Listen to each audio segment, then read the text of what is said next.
On day 16 of our tour, we'll be looking around this area of Washington, D.C. We'll take a tour of the Capitol building, look at the Botanical Gardens, and then go to the Smithsonian National Museum of the American Indian. Let's start our tour of the Capitol by looking around the outside first.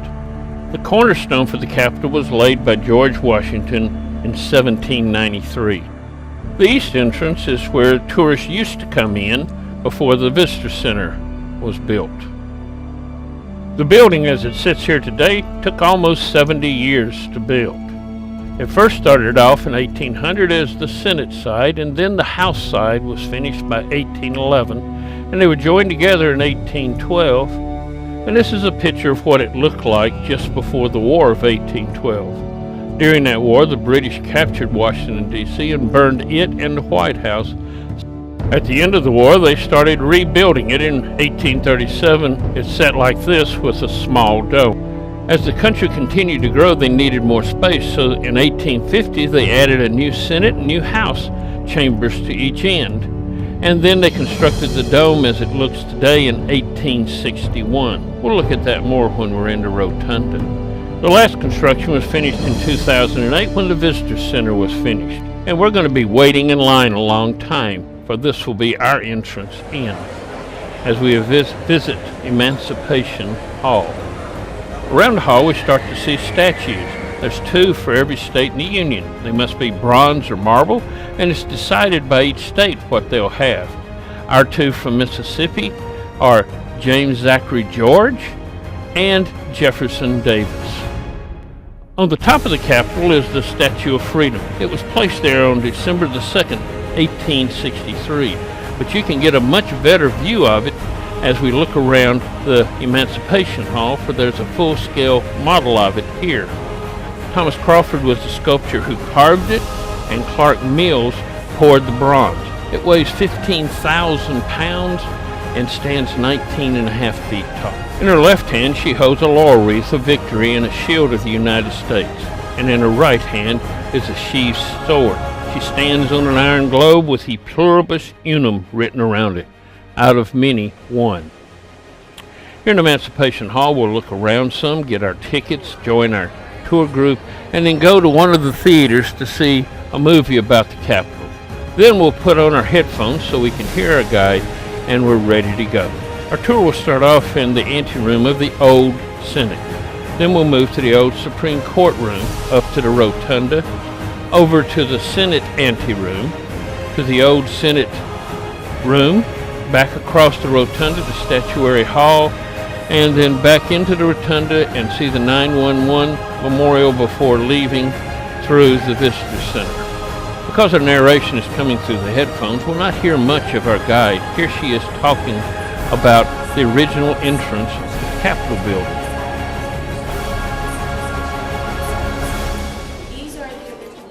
Next we move into the Senate vestibule. This used to be 2 stories high, but it was cut in half so the Senate could meet upstairs. And notice the unusual columns with the corn capitals on top. Next we move into the old Supreme Court chambers. This was originally where the Senate met for the first 8 years, and then the Supreme Court moved in here expecting to stay a few weeks, but it was 1935 before they moved across the street into their old building. You'll notice the place where the 9 justices sat, and the dim light is kept this way, for this is the way it looked when the Supreme Court met here. Now we move up to the crypt area, which is just below the Rotunda floor.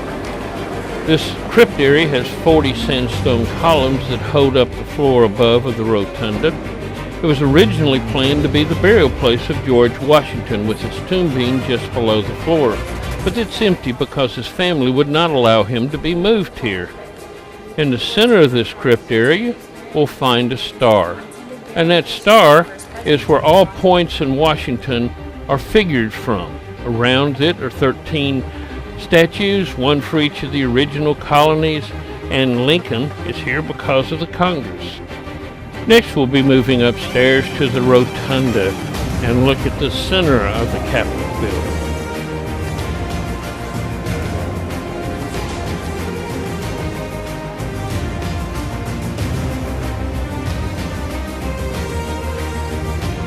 Around the rotunda, you will find 8 large paintings and many different statues.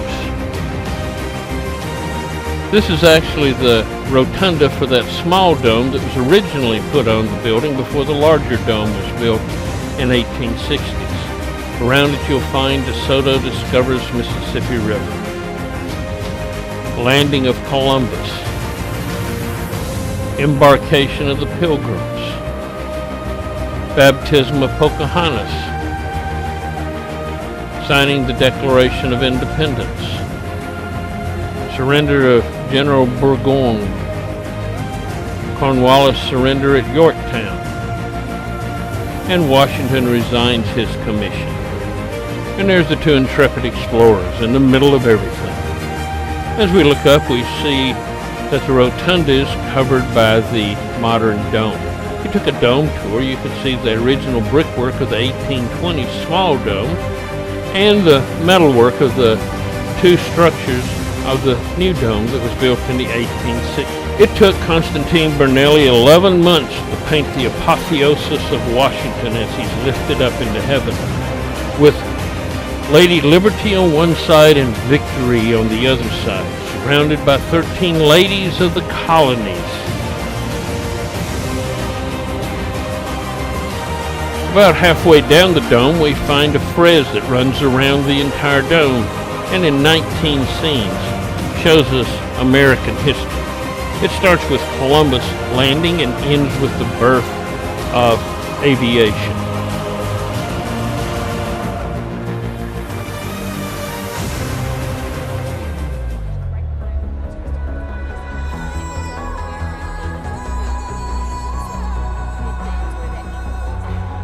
As we look at the frieze, we see such scenes as the colonization of New England, the death of Tecumseh, the birth of aviation, reading the Declaration of Independence, landing of the Pilgrims, Captain Smith and Pocahontas, the burial of DeSoto, and much more.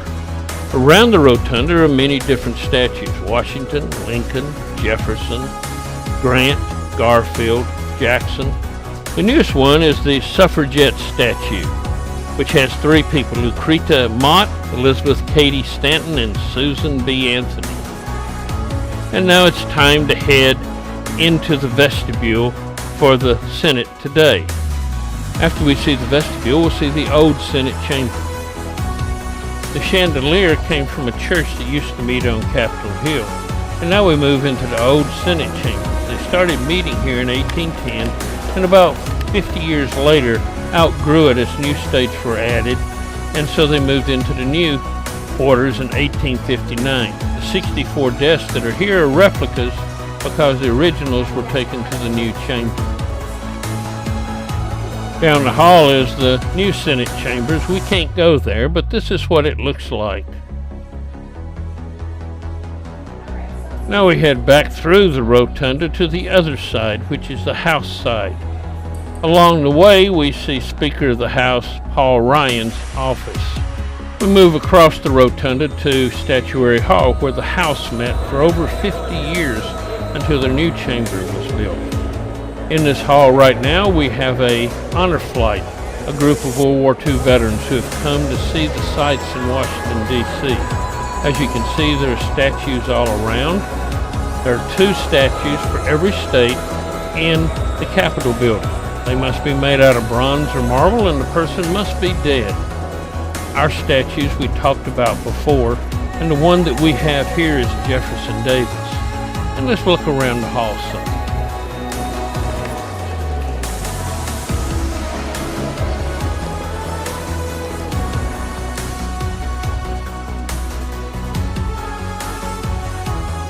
We can't go into the current House quarters, but this is what it looks like.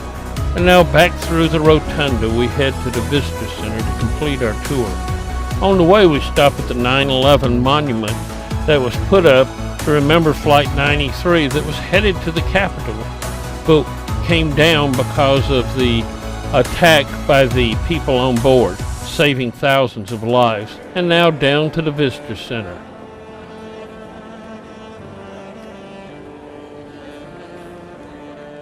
After the Visitor Center, we move outside and look at the outside a little bit. This is what the Capitol building looks like now. And this is the area that was there with the small building before the two sections for the House and Senate were added on each end.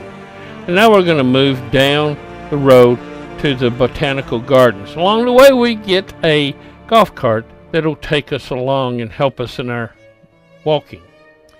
They were already working on the inauguration platforms at the Capitol. We'll be moving down to the Botanical Gardens. The United States Botanical Garden was started in 1820 by an act of Congress and has 20 greenhouses in it of microenvironments. We'll be looking through them in just a minute, but first we'll look outside.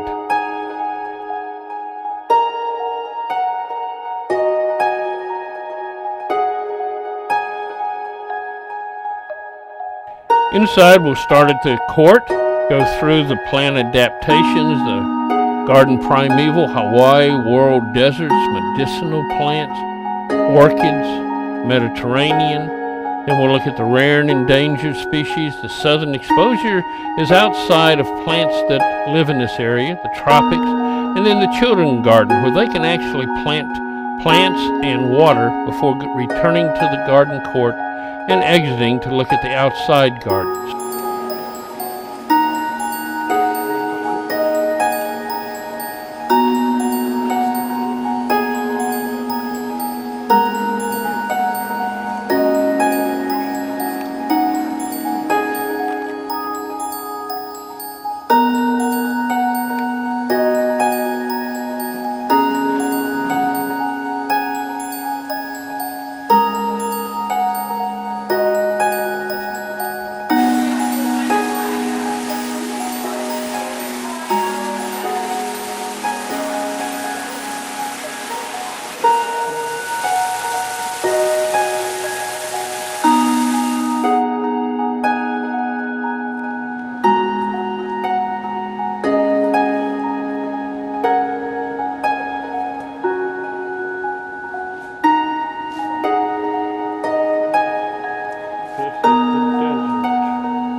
In the children's garden, you're actually allowed to do hands-on gardening.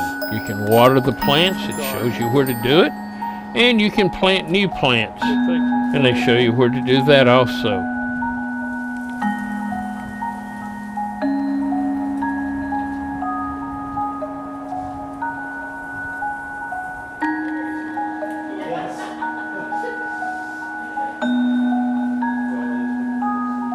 Now it's time to move outside where they have a rose garden, a butterfly garden, a terrace, and a First Lady's water garden for us to look at.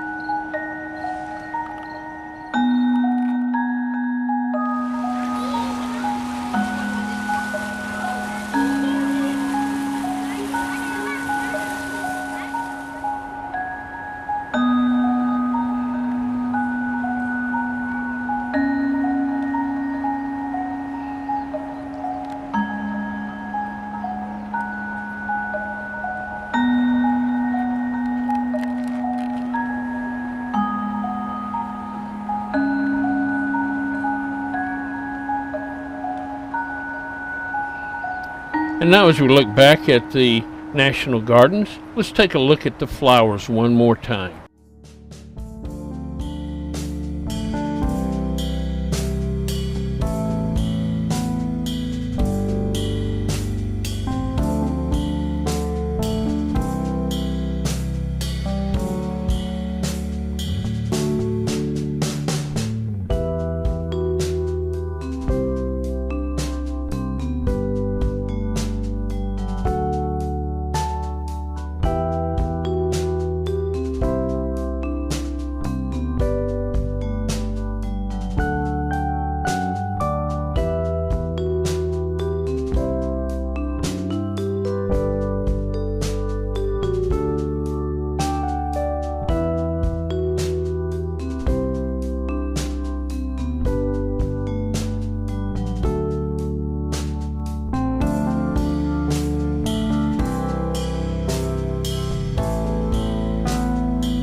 And now it's time for us to move from the Botanical Gardens to the Smithsonian Museum of the American Indian.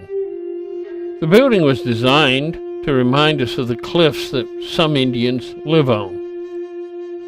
The museum covers 12,000 years of history and all 1,200 indigenous cultures that live in the Western Hemisphere.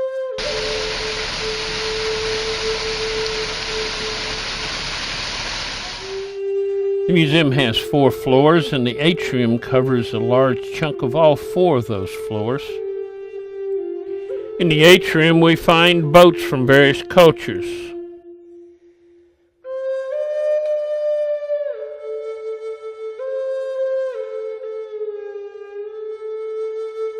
We also find flags of some of the nations. On the top floor, we'll find 8 displays of the Indian cultures, showing their various views of the universe, culture, and theology. These rotate from time to time. Each one is set up by the tribe itself.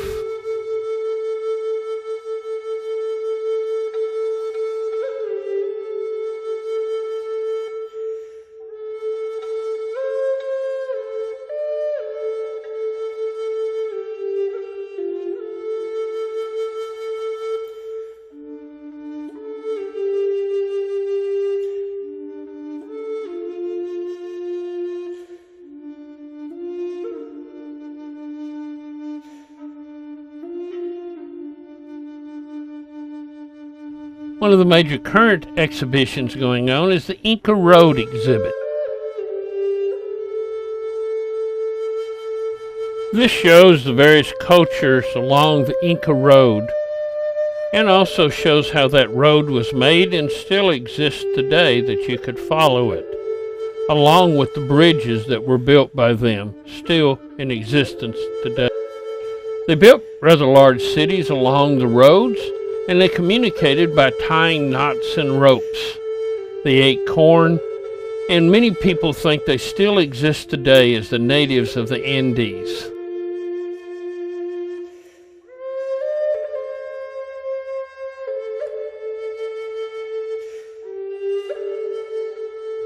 The museum has many artifacts on display, including this Mayan calendar.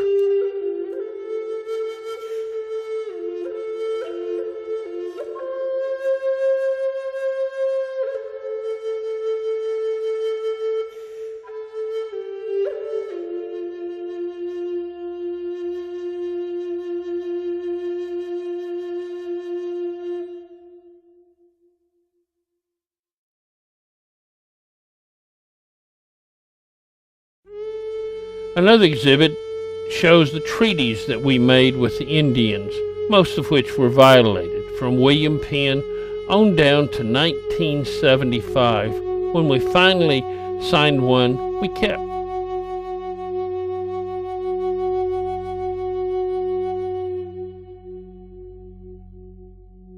Now it's the end of the day and time to head back to our hotel. We catch a bus between the Washington Monument and the Capitol building, and this brings us to the end of day 16.